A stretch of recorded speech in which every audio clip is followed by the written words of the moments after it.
గురూజీ 72 గంటల్లోనే ఫోన్లోని అద్భుతమైన జ్యోతిష్య పరిష్కారం చూపిస్తారు. నమ్మండి, నమ్మకపోండి, ఇది నిజం. శ్మశాన కాళి రుద్ర చౌడీదేవి ఆరాధకులు నంబర్ 1 వశీకరణ స్పెషలిస్ట్. గురూజీ మనిషి పుట్టుక నుండి చనిపోయే వరకు వచ్చే అన్ని క్లిష్టమైన సమస్యలకు పరిష్కారం ఇక్కడ లభిస్తుంది. విద్య, ఉద్యోగం, వ్యవహారం, స్త్రీ ప్రేమ, పెళ్లి, సంతానం, స్త్రీ పురుష వశీకరణం, భూవశం, భార్యాభర్తల కలహాలు, కోర్టు సమస్యలు, విడాకుల సమస్యలు, చేతబడి, అప్పుల బాధ, ఇంకా మీకు ఎలాంటి సమస్యలు ఉన్నా 72 గంటల్లోనే శాశ్వత పరిష్కారం చేయబడింది. శ్రీ మహాగణాధిపతయే నమః. ఐం మహాసరస్వత్యే నమః. శ్రీ లలితాంబికాదేవియే నమః.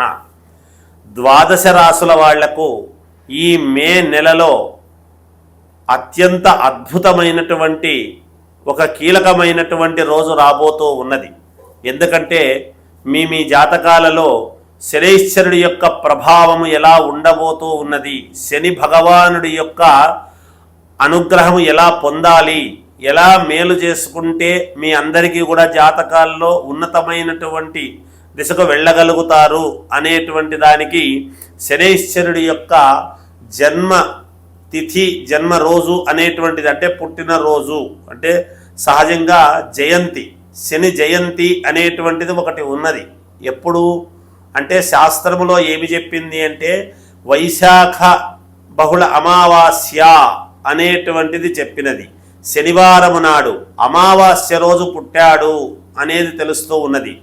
ఆ అమావాస్య నిజంగా శనివారము ఈ మే 15, 16వ తారీఖు కూడా ఉన్నది. 15వ తేదీ ఉదయాననే సూర్యుడు ఉదయించేటువంటి దానికంటే ముందే అమావాస్య వచ్చినది. తర్వాత కూడా 16వ తేదీ మధ్యాహ్నము దాకా కూడా ఉన్నది. మనకు శాస్త్రము ఏమి చెప్పింది, సూర్యుడు ఉదయించినప్పుడు ఏ తిథి అయితే ఉన్నదో అదే తిథే ఆ రోజంతా కూడా చెప్పుకోవాలి అని చెబుతూ ఉన్నది. అందుకని శని ఆదివారాలు చాలా అత్యంత కీలకముగా ఉండబోతూ ఉన్నాయి. నిజానికి శాస్త్ర ప్రకారము శనైశ్వరుడు శనివారము నాడే పుట్టాడు. మరి ఆదివారము కూడా కీలకమవుతూ ఉన్నది. ఆదివారం ఎందుకు కీలకమవుతున్నది? ఆదివారానికి సూర్యుడు ఆధిపత్యం. మరి శనైశ్వరుడు ఎవరు? సూర్య భగవానుడికి సౌజ్ఞాదేవికి, సౌజ్ఞాదేవి సూర్య భగవానుడితో వివాహము చేసుకొని కొంతకాలము కాపురము చేసి మరి యముడు యమున అనేటువంటి సంతానాన్ని పొంది తర్వాత సూర్య భగవానుడి యొక్క వేడికి ఆ సౌజ్ఞాదేవి ఆమె కాపురము చెయ్యలేక ఆ వేడికి సూర్య భగవానుడి దగ్గర, స్వామి మీ వెలుగు లోకానికంతటికీ కావలసినటువంటిదే, కానీ నేను మీ వేడికి తట్టుకోలేకపోతూ ఉన్నాను, మీ ధాటికి నాకు ఏమాత్రము నా శరీరము అందుకు సహకరించకుండా ఉంటూ ఉన్నది, మరి ఏమి నేను చెయ్యాలి అంటే మరి సూర్య భగవానుడు ఏం చేస్తాడు? ఆయన జన్మతః ఆయన వేడి అటువంటిది, ఆయన తీక్షణత అటువంటిది. అగ్నిగోళములాగా భగభగ మండుతూ ఉంటాడు సూర్య భగవానుడు.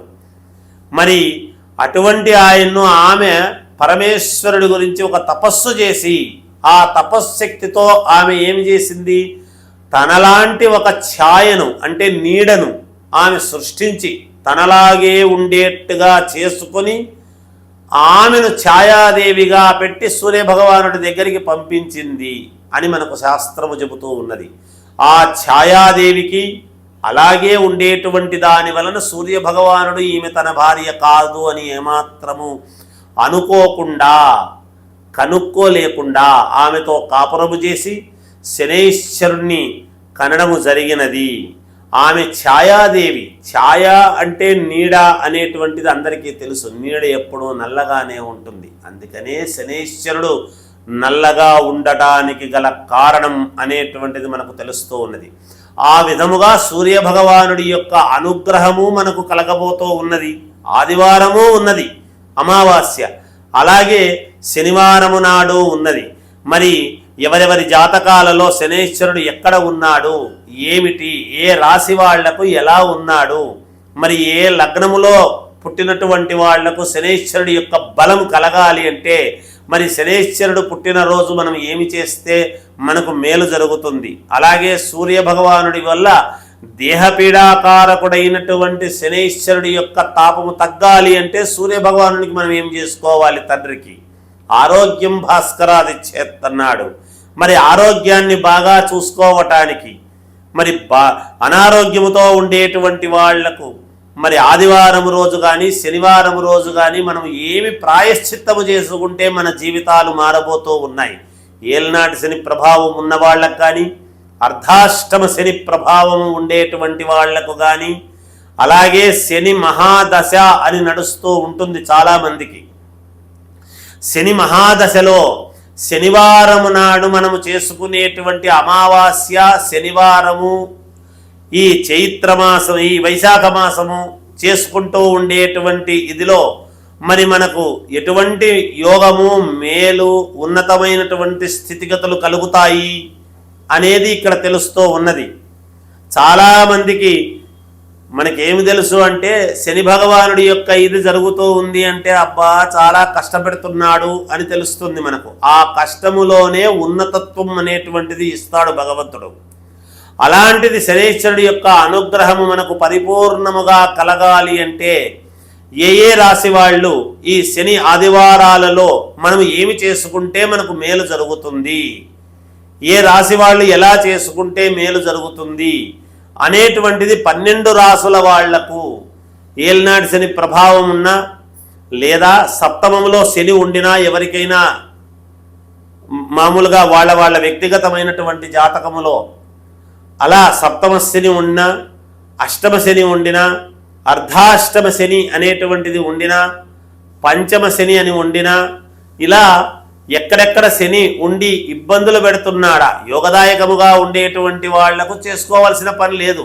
కానీ అయినా మనకు ఒక్కసారి శనైశ్వరుణ్ణి తలుచుకోవడంలో తప్పు లేదు కదా. అది కదా మనకు కావాల్సినటువంటిది. అనారోగ్యము ఉండేటువంటి వాళ్లకు ఏమి చేసుకుంటే శనైశ్వరుడు దేహపీడను పోగొట్టి మనకు పూర్ణ ఆరోగ్యము కలగడానికి తండ్రికి ఒక అనుకూలత చేస్తాడు. ఎక్కడైనా కొడుకు మాట తండ్రి వినటం అనేటువంటిది ఉంటుంది. తండ్రి మాట కొడుకు వినటం అనేటువంటిది అది ఒక రకం. కానీ ఇక్కడ శనైశ్వరుడి యొక్క ప్రభావము ఏముంటుంది అంటే తండ్రిని హస్తంగత్వము చేసుకోగలిగినటువంటి స్థాయి శనైశ్వరుడిది. కాబట్టి అక్కడ ఉన్నటువంటి స్థానాలు ఏవి చాలా కీలకముగా ఉంటాయి. అందరి జాతకాలు ఒకే రకముగా ఉండవు. రాసులు ఒకటే అయినంత మాత్రాన లగ్నాలు వేరై ఉంటాయి. ఎవరెవరు ఏ లగ్నములో పుట్టి ఆ లగ్నానికి శనైశ్వరుడు ఎక్కడున్నాడు, ఏ కోణాన్ని చూస్తూ ఉన్నాడు, ఏ గ్రహాలు శని ప్రభావము చేత క్షీణింపబడుతున్నాయి, ఏ గ్రహాలు ఉచ్చస్థితిలో ఉండబోతూ ఉన్నాయి అనేటువంటిది చాలా ప్రామాణికమవుతూ ఉన్నది.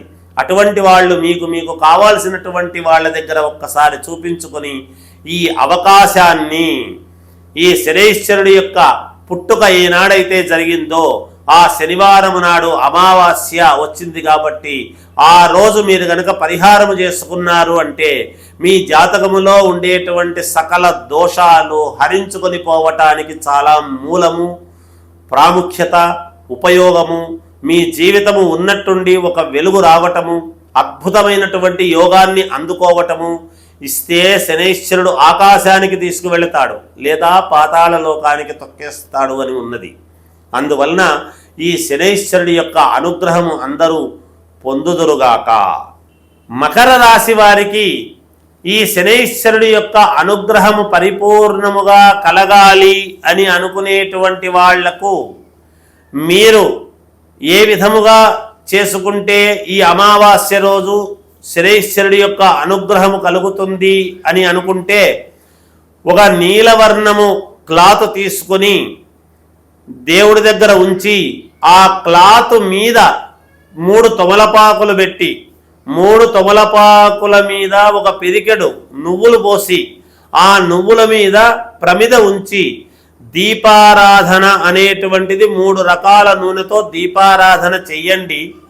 తప్పకుండా మీకు మేలు జరుగుతుంది, మీ దోషము పోతుంది అని తెలియజేస్తూ ఉన్నాను. ఎవరికైనా అనారోగ్యముతో బాధపడుతూ ఉండేటువంటి వాళ్లకు మరుసటి రోజు ఇదే విధముగానే చెయ్యండి. తప్పకుండా మేలు జరుగుతుంది, ఆరోగ్యము కుదుట పడుతుంది. జయోస్తు.